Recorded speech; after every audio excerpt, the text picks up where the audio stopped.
Bonjour, Didier Mulnet.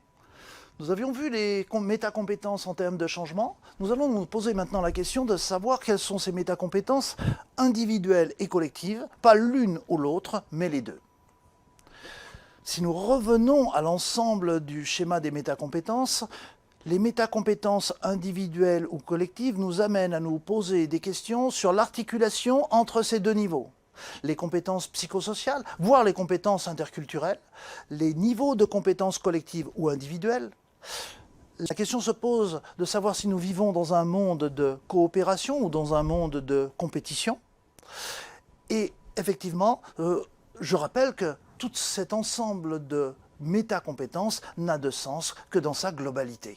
Il serait ridicule de vouloir traiter des métacompétences collectives sans s'être préoccupé des autres métacompétences. Travailler en compétences, c'est se poser des questions. Tout d'abord au niveau du processus du fonctionnement du groupe porteur du projet, voire du cours. Votre projet permet-il d'identifier, de partager, de prendre en compte des connaissances et des compétences de l'ensemble des personnes du groupe? Est-ce que cela permet d'articuler les compétences personnelles des participants avec les compétences collectives à l'échelle du groupe, voire de la société? Toutes les échelles sont évidemment à prendre en compte. Avons-nous pu mettre en place des processus d'évaluation, de réajustement en fonction de l'évolution de notre projet, d'avoir identifié à la fois les points forts et les points faibles dans la mise en œuvre de notre projet? L'organisation du travail nous a-t-elle permis au sein du groupe d'aller au-delà de la simple somme des individualités? Est-ce qu'il y a une plus-value collective dans le processus de construction de ce projet? Si maintenant nous nous positionnons non plus sur le groupe producteur, mais sur le projet lui-même, avons-nous pu intégrer différents degrés de prise en compte, de l'empathie par exemple, ou de n'importe quelle autre compétence de ce style? Est-ce que nous avons pu la percevoir, la prendre en compte, pour nous, pour les autres, dans notre projet? Avons-nous pu intégrer des principes tels que solidarité, subsidiarité, pouvoir d'action, empowerment en anglais? Il ne s'agit là encore que d'exemples. Vous êtes-vous fixé comme objectif que les personnes qui suivent votre projet passent d'un monde de compétition, avec les notes, les classements, à un monde de coordination, faire en fonction de l'autre, ou voire de collaboration, faire avec l'autre? Quelles sont les finalités véritables de notre projet? Avons-nous pu prendre en compte les synergies entre les individus, au lieu de cristalliser sur des postures? Avons-nous stigmatisé des différences ou les avons-nous pris en compte et valorisées? À l'échelle des personnes qui viennent de partout sur Terre, dans leurs différences culturelles, anthropologiques, est-ce que nous avons pris en compte les personnes en lien avec leur environnement, naturel ou anthropisé? Comment avons-nous réussi à intégrer dans nos projets les différentes formes d'intelligence, hard skills, soft skills? Pensez-vous que ce projet vous permette de le mettre en synergie avec toute la richesse des personnes qui y participent ou des personnes que vous invitez à participer? Est-ce que toutes les formes d'intelligence seront mobilisées? Est-ce que tout le monde va prendre du plaisir à faire ce projet? Même si la majeure partie de ces sujets sont quand même graves et anxiogènes. Que nous propose ce sujet? Cette question est fondamentale.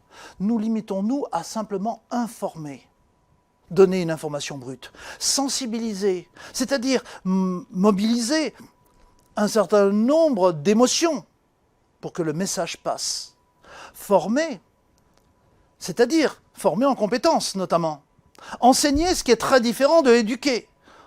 On enseigne une matière, on éduque à quelque chose. Ce n'est pas du tout la même finalité. Et effectivement, cette question des compétences pédagogiques va se poser pour toutes les personnes qui voudront approcher ce genre de sujet. Alors si on passe des métacompétences, non pas collectives, mais individuelles et collectives, aux compétences plus précisément, la question se posera de savoir mobiliser, chercher, identifier les ressources individuelles des différentes personnes qui participent. C'est-à-dire, ça commence par une auto-évaluation individuelle, par la recherche des compétences des personnes, par la prise en compte des compétences et des connaissances des différentes personnes. Se pose ensuite la question du pilotage. Allons-nous partager simplement ces connaissances? Allons-nous les mutualiser, ces compétences? Allons-nous prendre en compte réellement la diversité des représentations sociales, en tenant compte des valeurs, que ce soit éco-citoyenne ou pas, en organisant le travail de groupe avec des spécificités dans le travail de groupe, avec la construction d'un réseau d'acteurs pertinents. Ceci nous amène à prendre en compte le fait que c'est de l'éducation aux valeurs dont on parle. C'est l'intégration des valeurs dans notre projet.